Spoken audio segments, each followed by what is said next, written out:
Entrevista Venevisión. Líder en opinión. Por tu canal independiente, Venevisión. Amigos, tal como lo anunciamos antes de ir a la pausa, hoy en Entrevista Venevisión recibimos a Sobella Mejías. Ella es ex rectora del Consejo Nacional Electoral, rectora principal y vicepresidenta del CNE entre el año 2003 y el 2006. Bienvenida. Buenos días, muchísimas gracias por la invitación, gracias.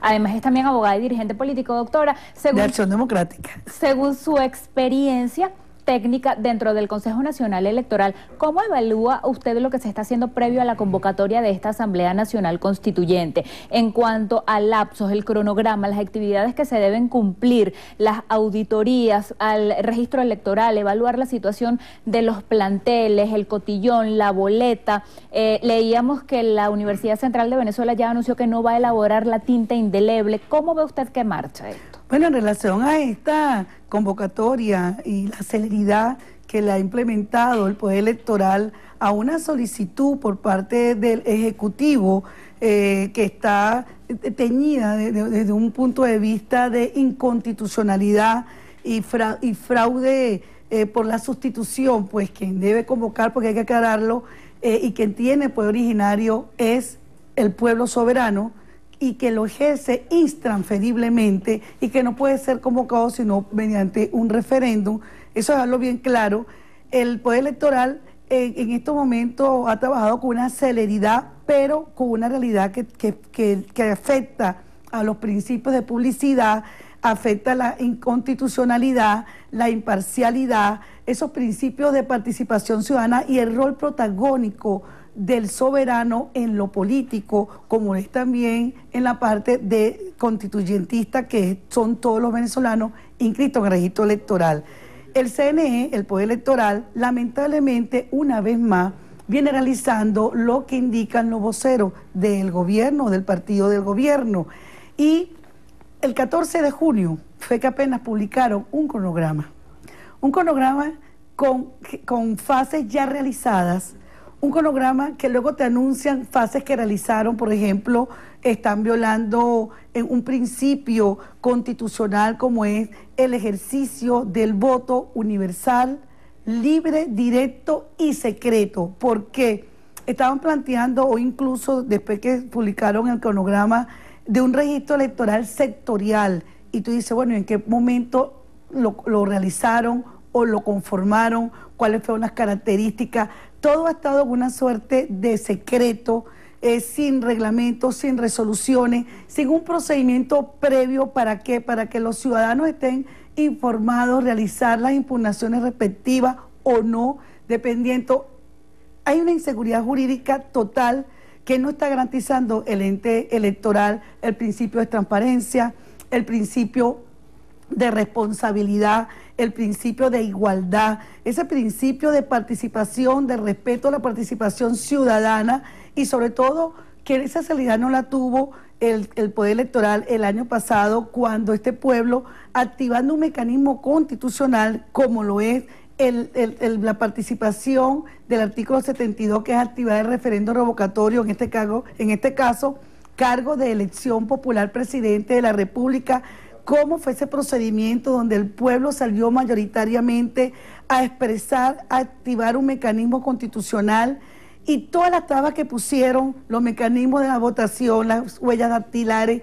Cuando vemos ahora que luego de superar todos los obstáculos, viene el CNE acatando una decisión de un tribunal penal y suspende un referéndum revocatorio, que es una de las instituciones que están consagradas en nuestro ordenamiento jurídico, de una evaluación de gestión de gobierno, que teniendo unas consecuencias, pues se iba o no a unas elecciones, en este caso presidencial, dependiendo del resultado, y lo suspende.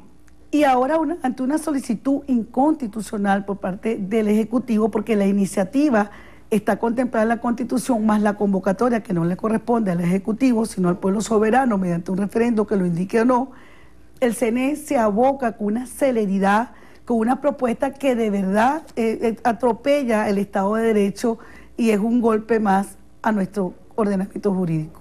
Ya el presidente de la Comisión para la Constituyente, Elías Jaguar, ratificó que no va a haber un referendo consultivo previo. Para usted, en su opinión, ¿es suficiente que entonces se hayan modificado las bases para incluir un referendo aprobatorio de esa Constitución que resulte? Bueno, mira, primero es evidente que no fueron que pues, ya es un hecho el que no lo hayan realizado, y el Poder Electoral en ese ventajismo siempre a favor del gobierno convoca el referéndum, pues le da curso a esa solicitud. Las bases comerciales son necesarias y tenían que ser y tienen que ser aprobadas por el pueblo. ¿Por qué?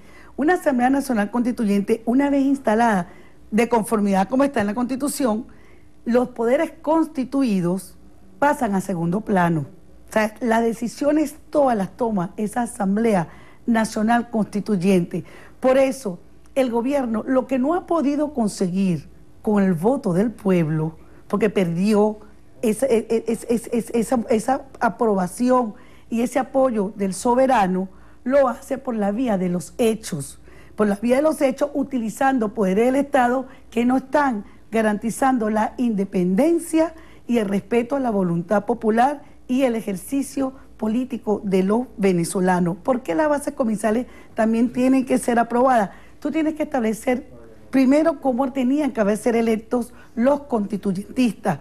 No este procedimiento de segundo grado que no está establecido en nuestro ordenamiento jurídico, como lo es ese segmento territorial y el segmento sectorial. Segundo, el tiempo de la Asamblea Nacional Constituyente, porque ellos se pueden quedar allí el resto de la vida, 10, 5 años para hacer una constitución, no lo someten a votación. Luego tenían que establecer que una vez redactada la Constitución, tendrían que someterla a referéndum en determinado tiempo. ¿Por qué? Porque luego ella instalada, como dije anteriormente, pasa a ser los poderes constituidos, ejecutivo, poder electoral, el poder ciudadano, el poder judicial y el poder legislativo a segundo grado, y los eliminan. O sea, ellos son, esa Asamblea Nacional Constituyente, entonces viene a ejercer todos esos poderes. Entonces es gravísimo lo que está sucediendo en este momento. Y las instituciones, la Sala Constitucional del Tribunal Supremo de Justicia, todos sabemos la ilegitimidad y el vicio en su designación, donde el año pasado, en el año 2015, más de 15 millones de ciudadanos escogimos una asamblea, diputados a la Asamblea Nacional. Es la voluntad de un pueblo, y finalizando ese año 2015, unos diputados que ya estaban por entregar sus cargos votaron por sí mismos para ser magistrados. O sea que esto viene ya en un proceso de desconocer la voluntad popular. Doctora, si la Constitución vigente dice que 15% de los electores puede tener la iniciativa de convocatoria a Asamblea Nacional Constituyente, ¿qué pasaría si el 30 de julio va a votar ese porcentaje o incluso menos de los inscritos en el REP? Mira, en relación al tema de legitimidad, el artículo 333 tiene muy claro de nuestro ordenamiento jurídico, establece que la Constitución de la República de Venezuela no pierde vigencia porque si por un acto de fuerza o por procedimientos no establecidos en ella fuere modificada, todo ciudadano investido o no de autoridad está en la obligación de defenderla. No solamente el 15% de los electores inscritos tienen iniciativa para una convocatoria nacional constituyente, también lo tiene la Asamblea Nacional con las 2/3 partes, y al igual que lo tiene el presidente de la República. Pero lo cierto es que al final quien tiene que tomar la decisión de una Asamblea Nacional Constituyente, si va o no, y si de verdad es para resolver los problemas económicos, es el pueblo. O sea, mediante un referéndum consultivo, decir si la quiere o no. Porque ¿qué se está vendiendo con la Asamblea Nacional Constituyente? Se dice que es para resolver los problemas y la paz. Si queremos paz, el escenario es consultarle al ciudadano en unas elecciones libres, unas elecciones universales, directas y secretas. Se han tenido que haber activado las elecciones regionales que estaban vencidas desde el año pasado.